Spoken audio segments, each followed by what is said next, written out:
आइए सुनते हैं आज की कहानी, जिसे लिखा है डॉक्टर मुनीश आहूजा जी ने। कहानी का नाम है नागिन राजकुमारी। एक बार की बात है, विजयनगर साम्राज्य के राजा भीम सिंह शिकार करने जंगल में गए थे। जब वो शिकार कर रहे थे तब उन्हें वहां पर एक लड़की बेहोश मिली, जिसे देखकर राजा बहुत ज्यादा चौंक गए। उन्हें अपनी आंखों पर बिल्कुल भी विश्वास नहीं हो रहा था।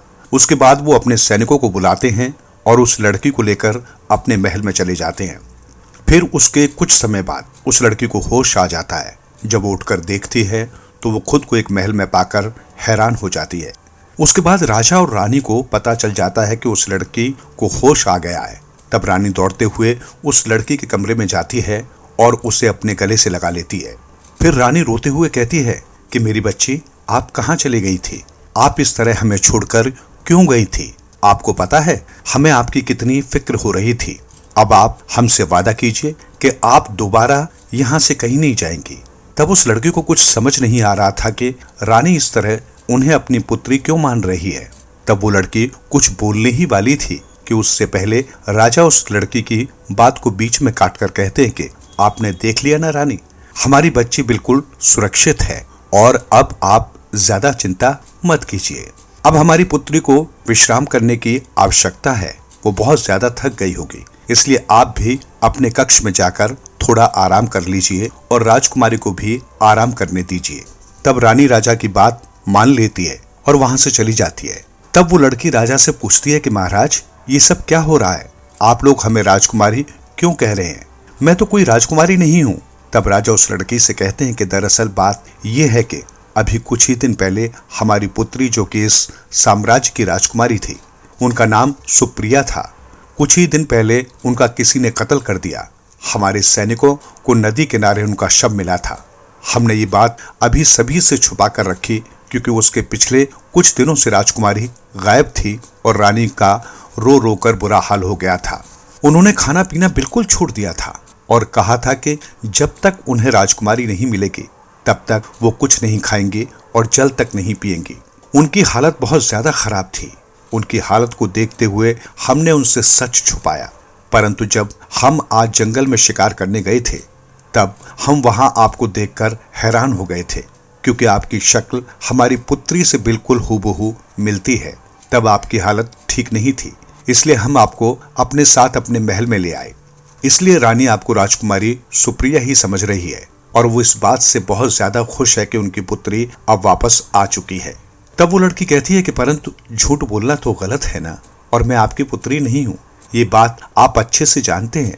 मैं यहाँ पर ज्यादा समय तक नहीं रह सकती, तो आपको उन्हें सच बता देना चाहिए।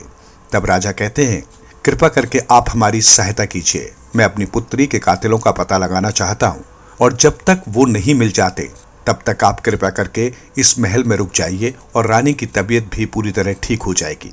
उसके बाद जब हमारी पुत्री के कातिल पकड़े जाएंगे तब हम रानी को सब सच बता देंगे।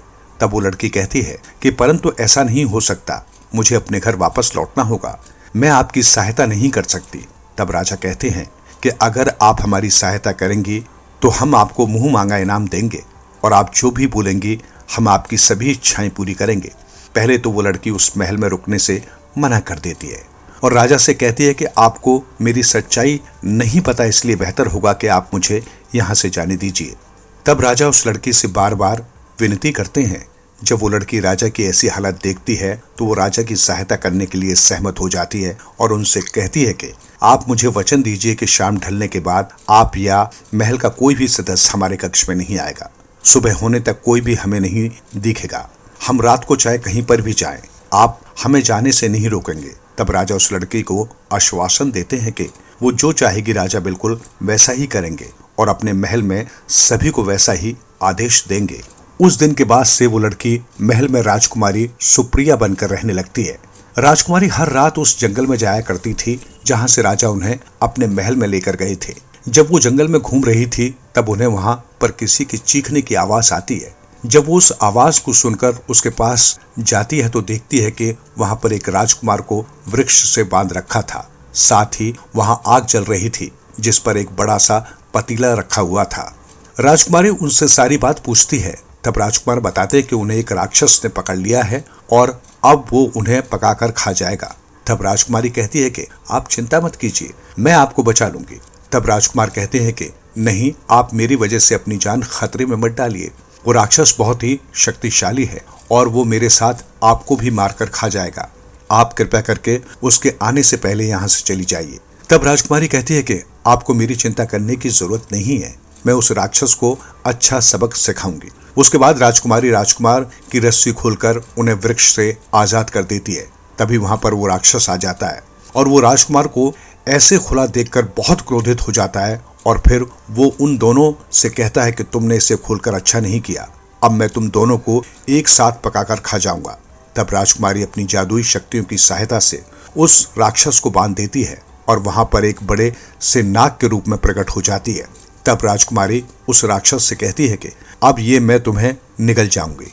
तब राक्षस अपनी जान की भीख मांगने लगता है। राजकुमारी उस राक्षस पर दया करके उसकी जान बख्श देती है, परंतु वो उसे एक छोटे से नाग में बदल देती है ताकि वो आगे से किसी को भी न सताए। जब राजकुमारी ये सब देखते हैं तो वो बहुत अचंभित हो जाते हैं और राजकुमारी से पूछते हैं कि आप मुझे कोई साधारण व्यक्ति नहीं लगती, आप कौन हैं? तब राजकुमारी बताती है कि मैं एक नागिन हूँ और मैं बहुत ज्यादा शरारती थी। मैंने एक बार हमारे नागों के देवता को रुष्ट कर दिया था। उन्होंने मुझसे कोई कार्य करने को कहा था जिसको मैंने नजरअंदाज कर दिया था, जिसकी वजह से उन्होंने मुझे श्राप दिया कि मैं दिन में अपनी शक्तियों का प्रयोग नहीं कर सकती, मैं केवल रात को ही अपनी शक्तियों का प्रयोग कर सकती हूँ। इसलिए रात को मेरे पास मेरी सारी शक्तियां आ जाती हैं और दिन में मैं बिल्कुल आम इंसानों की तरह रहती हूँ। राजकुमारी आगे कहती है कि वे उनका ये राज किसी को भी न बताएं। उसके बाद राजकुमार राजकुमारी सुप्रिया को उनकी जान बचाने के लिए शुक्रिया अदा करते हैं और राजकुमारी को आश्वासन देते हैं कि वो उनका राज किसी को भी नहीं बताएंगे। उस दिन के बाद से उन दोनों में घनिष्ठ मित्रता हो जाती है। राजकुमारी दिन में महल में ही रहा करती थी और रात को वो राजकुमार से मिलने जाया करती थी। राजकुमारी दिन में महल में इसलिए रहती थी क्योंकि राजकुमारी सुप्रिया की जान को खतरा था और वो दिन में वह अपनी जादुई शक्तियों का भी उपयोग नहीं कर सकती थी।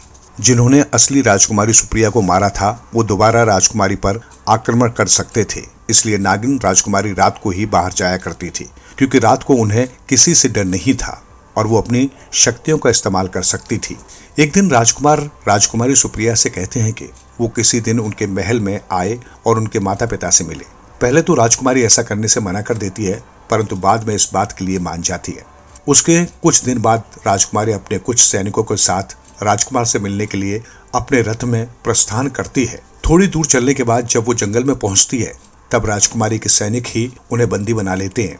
राजकुमारी ये सब देखकर हैरान हो जाती है कि आखिर उनके ही सैनिकों ने उन्हें बंदी क्यों बनाया है।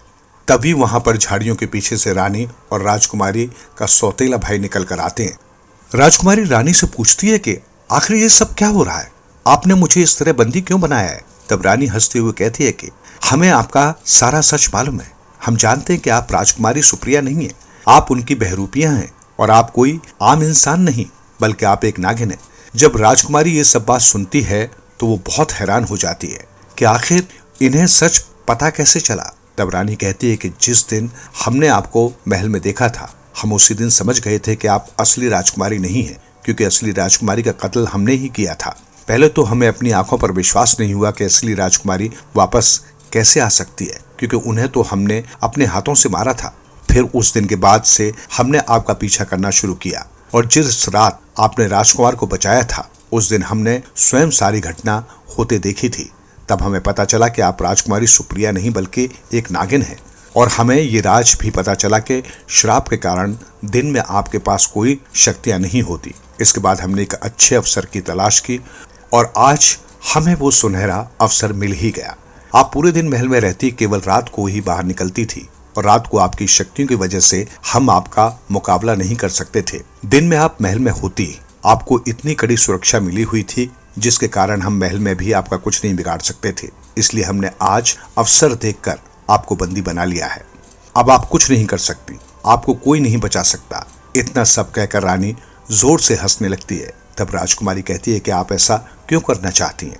आपने राजकुमारी सुप्रिया को क्यों मारा? आखिर उन्होंने आपका क्या बिगाड़ा था? तब रानी कहती है कि मैं राजकुमारी सुप्रिया की मौसी थी और मैंने अपनी बड़ी बहन का कत्ल करवाया था ताकि मैं राजा से शादी कर सकूं। ये बात राजकुमारी सुप्रिया को पता चल गई थी इसलिए हमने उनका भी कत्ल करवा दिया ताकि राजा को ये सब पता न चले।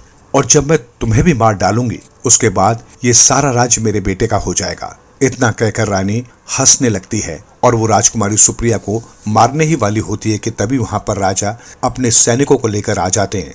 फिर भी रानी और उसके बेटे को बंदी बना लेते हैं। तब रानी राजा को वहां पर देखती है तो बहुत हैरान हो जाती है। तब राजा रानी को बताते हैं कि वो पहले से ही जानते थे कि ये राजकुमारी सुप्रिया नहीं, उनकी हम शक्ल है, और वो जानबूझकर राजकुमारी को महल में लेकर आए थे ताकि वो उनके असली कातिलों को पकड़ सके। राजा आगे कहते हैं कि मैं जानता था कि ये काम किसी अपने का ही है, इसलिए मैंने राजकुमारी से कुछ दिन महल में रुकने के लिए कहा, क्योंकि मैं जानता था कि कातिल चाहे जो भी हो वो दोबारा राजकुमारी पर आक्रमण जरूर करेगा।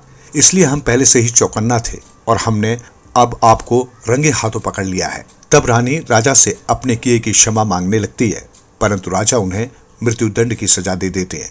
उसके बाद राजा और राजकुमारी वापस अपने महल में आ जाते हैं। जब राजकुमार को ये सब सच पता चलता है तो वो राजकुमारी से मिलने उनके महल में जाते हैं। तब वे राजकुमारी से विवाह का प्रस्ताव रखते हैं, परंतु राजकुमारी राजकुमार से कहती है कि मैं आपसे विवाह नहीं कर सकती, मैं तो एक नागिन हूँ, मैं एक आम इंसान की तरह जिंदगी नहीं बिता सकती, और मैं तो यहाँ पर केवल राजा की सहायता करने के लिए रुकी थी ताकि मैं राजकुमारी के कातिलों को पकड़वा सकूं।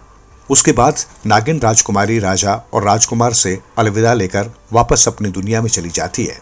वहां जाने के बाद वो बहुत उदास होती है। न तो वो ढंग से कोई काम कर रही होती और न ही किसी से बात करती। वो बस पूरा दिन अपने कक्ष में ही रहती। जब ये बात नागों की महारानी को पता चलती है तब वो उस नागिन राजकुमारी से मिलने उनके कक्ष में जाती हैं। दरअसल वो नागों की महारानी बहुत ही दयालु महारानी थी और वो सभी की सहायता किया करती थी। वो किसी को भी अपने राज्य में उदास नहीं देख सकती थी। उसके बाद वो नागिन राजकुमारी अपनी महारानी को सब सच बता देती है। जब नागिन महारानी उनकी ये बात सुनती है तो वो समझ जाती है कि वो नागिन राजकुमारी भी राजकुमार को पसंद करती है और उनके साथ अपना जीवन व्यतीत करना चाहती है। तब महारानी उस नागिन को आशीर्वाद देती है और कहती है कि अब तुम आम इंसानों की तरह भी अपना जीवन व्यतीत कर सकती हो। जब तुम्हें हमारी सहायता की जरूरत होगी या तुम किसी मुसीबत में होगी तब तुम अपनी जादुई शक्तियों का इस्तेमाल कर सकती हो। हालांकि तुम अपनी रोज की जिंदगी में अपनी जादुई शक्तियों का इस्तेमाल नहीं कर सकोगी, क्या तुम्हें ये सब मंजूर है? तब वो नागिन आगे कहती है कि वैसे भी मुझे पहले से ही श्राप मिला हुआ है कि मैं दिन में ही अपनी शक्तियों का इस्तेमाल नहीं कर सकती, इसलिए मुझे ऐसा रहने की आदत हो गई है। तो मैं अपनी जादुई शक्तियों का इस्तेमाल किए बिना जीने के लिए तैयार हूँ और मैं बहुत खुश होंगी कि अगर मैं एक आम जिंदगी जी सकूं। उसके बाद महारानी उसे एक आम जीवन व्यतीत करने की इजाजत दे देती है। फिर वो अपनी महारानी का शुक्रिया अदा करके वापस राजकुमार के पास चली जाती है और उनसे विवाह करने के लिए सहमत हो जाती है। उसके बाद राजकुमार भी उस नागिन राजकुमारी से विवाह कर लेते हैं और वो खुशी खुशी अपना जीवन व्यतीत करते हैं। इस कहानी से हमें यही शिक्षा मिलती है कि हमें हमेशा अच्छे कर्म करने चाहिए। इस कहानी को सुनने के लिए आपका बहुत बहुत धन्यवाद।